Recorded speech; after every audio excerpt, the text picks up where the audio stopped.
Bueno, buenas noches y vamos a ver en esta noche capítulo 3 de Jonás, que es un capítulo eh, breve, tiene pocos versículos, simplemente algunos pensamientos en torno de esta historia tan particular del Antiguo Testamento. No nos olvidemos que tiene relación con el Señor Jesucristo, porque así como Jonás estuvo 3 días y 3 noches en el pez.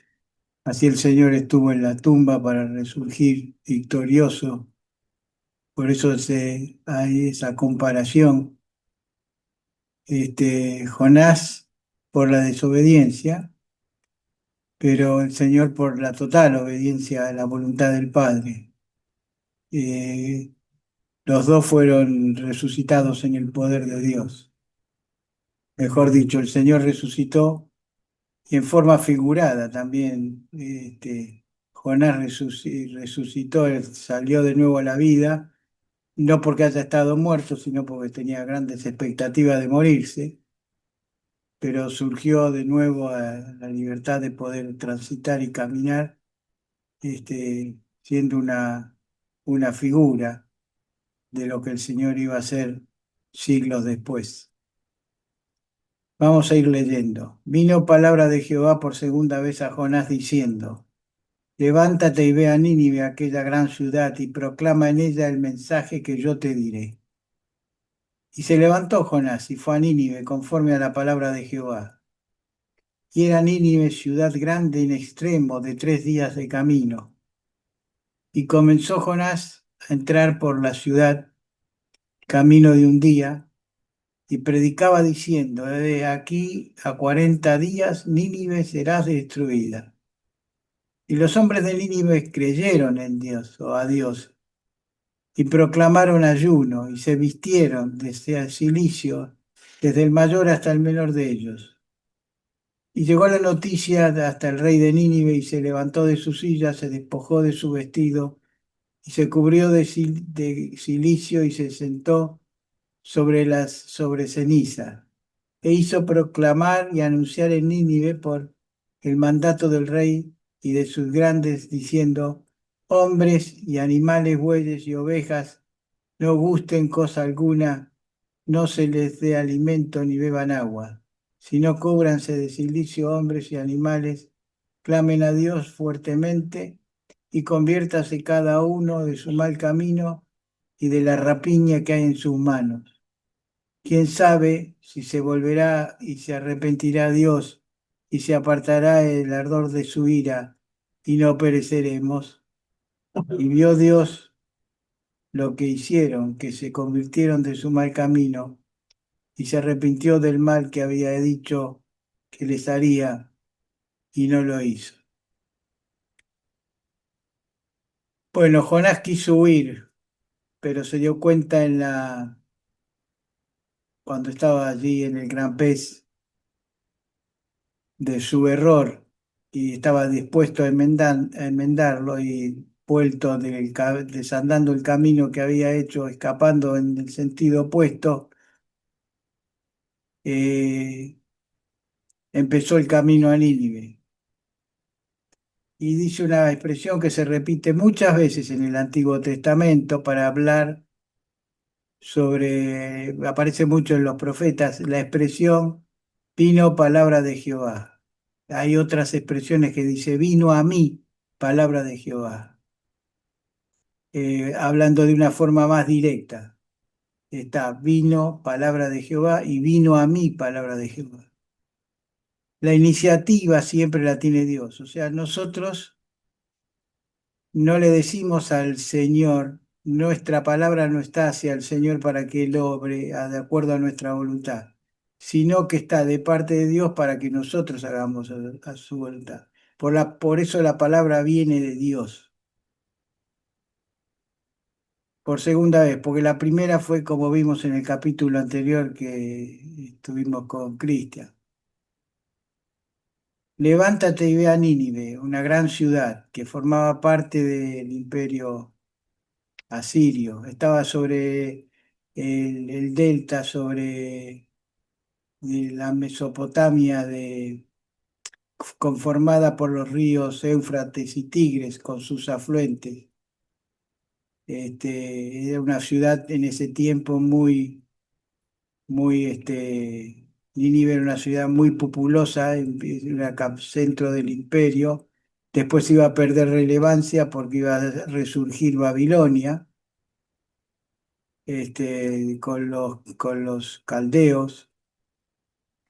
Y entonces tenemos acá que se levantó y fue a Nínive, una ciudad que, por lo que dice la expresión de la Biblia, era una ciudad muy grande, de tal forma se puede entender que había 3 días, había que recorrerla, caminando tardabas 3 días en recorrerla. Así que podía haber sido fácil una ciudad bordeando el río que se extendiese por varios decenas de kilómetros, o sea que podía llegar a tener 20, 30 kilómetros, aunque no se avanzara mucho hacia el desierto. Era una ciudad que se tardaba mucho en recorrerla. No, no todo, ahí esos 3 días de camino no significa en línea recta, sino en recorrerla. 3 días en recorrerla, evidentemente es una gran ciudad, porque uno a pie hace muchos kilómetros por día. Se calcula que una persona puede hacer fácil, caminando suave, suave, entre 2 y 3 kilómetros por hora. Así que se puede recorrer mucho en 3 días. Eh, y fue con un gran mandato. Proclama en ella el mensaje que yo te diré. Otra vez el énfasis. Vino a mí palabra de Jehová, o vino palabra de Jehová. Y ahora, ¿qué voy a decir? Lo que Jehová me dijere. Qué importante es esto, hablar lo que el Señor quiere que digamos. Estamos viviendo en un tiempo donde aparecen oradores que ya no les gusta que se los llame pastores, que ya no les gusta que se les llamen predicadores, y pasa a ser un showman. La Biblia, el Señor no quiere showman, quiere personas que prediquen el mensaje que yo le diré, el mensaje que está en su palabra, el mensaje que dijo el Señor. No hay otro mensaje. No se puede diluir, no se puede disfrazar el mensaje del Evangelio. Puede gustar o no gustar, y nos puede traer más problemas o menos, pero, pero no podemos cambiar la verdad por el entretenimiento. Si queremos tener un entretenimiento, tengamos un entretenimiento, pero no busquemos en el destino de nuestras vidas en el entretenimiento. Nuestras vidas son mucho más valiosas que para estar entreteniéndolas, sino simplemente nuestras vidas necesitan que el Señor nos hable y que aquellos que el Señor levante hablen lo que el Señor les dio para que hablara. El caso de, de, de Jonás, el Señor le dijo: vas a decir lo que yo te diré. Que podamos siempre decir lo que el Señor dice en su palabra, ni más ni menos. Dice, y se levantó Jonás y fue a Nínive conforme a la palabra de Jehová. Otra vez, conforme a la palabra de Jehová. El mensaje que yo te diré, conforme a la palabra de Jehová. Cambió la forma de manejarse Jonás. Hace un tiempito antes hacía todo al revés. Ahora estaba ocupado y dedicado a hacer lo que el Señor le dijo. Y eh, comenzó Jonás a entrar en la ciudad, por la ciudad camino de un día, y predicaba diciendo: de aquí a 40 días, Nínive será destruida. Alguno puede decir: pero Jonás, ¿qué vas a decir? Te van a apedrear, te van a tirar cascote, te van a echar. te van a echar, te van a sacar corriendo.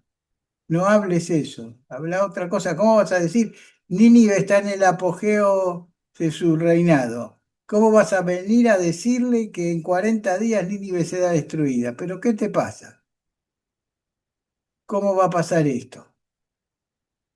Entonces, ¿cómo vas a tener este mensaje? Y dice, y los hombres de Nínive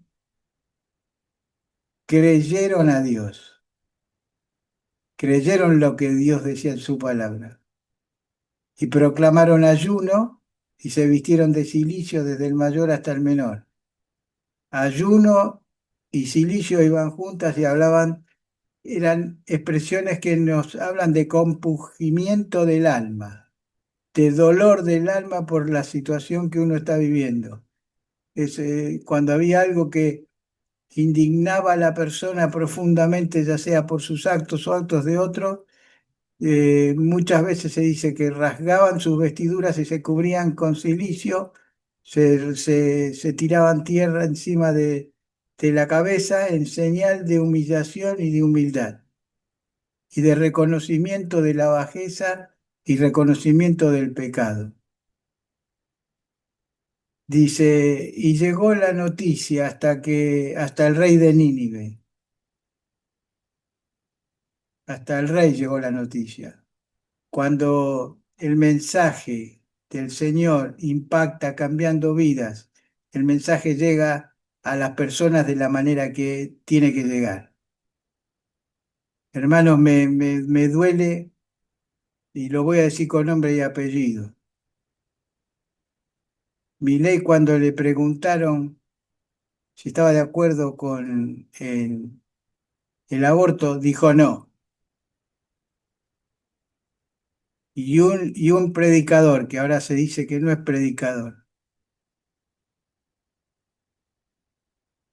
que cautivó a muchos creyentes, y muchos creyentes de los hermanos inclusive escuchan atentamente sus disertaciones, como Dante, Gieben. Diga sin ningún reparo, diga sin ningún reparo que él no está en contra del aborto. ¿Cómo puede un creyente, después de tantos años, querer congraciarse con una sociedad en vez de congraciarse con el Señor? Que el Señor nos bendiga, porque en los postreros tiempos se van a levantar maestros de acuerdo a sus concupiscencias. Y con sutileza de palabras va a engañar a muchos. Y va a haber sentir, no, pero estos hermanos son sumamente dogmáticos. Estos hermanos son sumamente rígidos, muy teóricos, muy enfrascados en la letra, como lo dice y como es su pensamiento.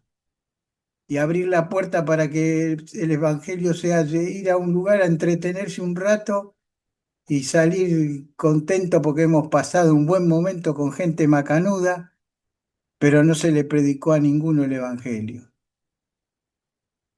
El cambio de los ninivitas era el cambio que producía la palabra de Dios obrando en ellos, no la justificación de sus vidas sangrientas y paganas como eran. Eran guerreros sumamente sangrientos, y eran muy profanos en sus idolatrías que practicaban. Sin embargo, Jonás fue con el mensaje del Evangelio. Con el mensaje del Evangelio no el Evangelio del Nuevo Testamento, pero sí con el Evangelio, porque le iba a dar noticias, buenas noticias, y se arrepentía.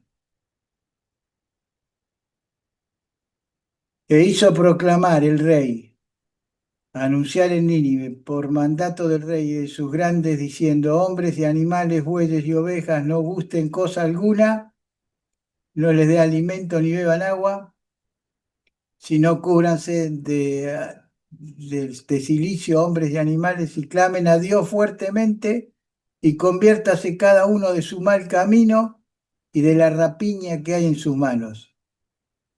porque eran de sus continuas conquistas, traían tesoros y robaban todo lo que encontraban a su paso. Y una sociedad tan cruel y tan violenta, tan envalentonada en medio de otras etnias inclusive que le rodeaban. El mensaje de Dios pegó fuerte en sus corazones de tal manera que, aunque sea por un tiempo, se reconocieron su maldad y su pecado. Y dice en el versículo, si no cúbranse de silicio, versículo 8, hombres y animales clamen a Dios fuertemente y conviértase cada uno de su mal camino y de la rapiña que hay en sus manos. Conviértase cada uno de su mal camino. Y el Evangelio sigue diciendo esta verdad. Conviértase cada uno de su mal camino. Es un mensaje desde la Edén mismo hasta que venga el Señor a buscar a su iglesia y venga después en su reino. El secreto más grande, la bendición más grande es este mensaje de conviértase cada uno de su mal camino. Por eso el mensaje de Dios de todos los tiempos apeló a la conversión, apeló a la transformación por medio del perdón de los pecados. Y no hay otro camino y no hay otra verdad. ¿Quién sabe si se volverá y se arrepentirá Dios, si se apartará el ardor de su ira y no pereceremos? Bueno, eso lo preguntan porque no conocen a Dios. El que conoce a Dios sabe que lo que Dios promete lo cumple. Tenían dudas, se estaban arrepintiendo, pero decía que, a ver, si hagamos estos sacrificios, estas demostraciones de humillación y porque tenían un gran temor, porque los dioses se manifestaban por las condiciones climáticas, inclusive los grandes eventos naturales eran considerados la forma de hablar de los dioses en la antigüedad. Y eran rodeados siempre muchos de una gran superstición, porque no conocían el verdadero Dios de Israel. No conocían de que el Señor, si promete algo, lo cumple. Y nosotros hoy podemos estar seguros que la salvación que tenemos es solo por la gracia y porque Dios cumple su palabra. Y Dios lo quisieron, que se convirtieron de su mal camino, versículo 10, y se arrepintió del mal que había dicho que les haría y no lo hizo. Dios cumplió su palabra. No es que se arrepintió, el Señor lo que les dijo es, si se arrepienten, van a ser perdonados. Si no se arrepienten, no. Ahí el Señor no se está arrepintiendo. No es que dijo, ah, no, yo iba a hacer esto y no lo voy a hacer.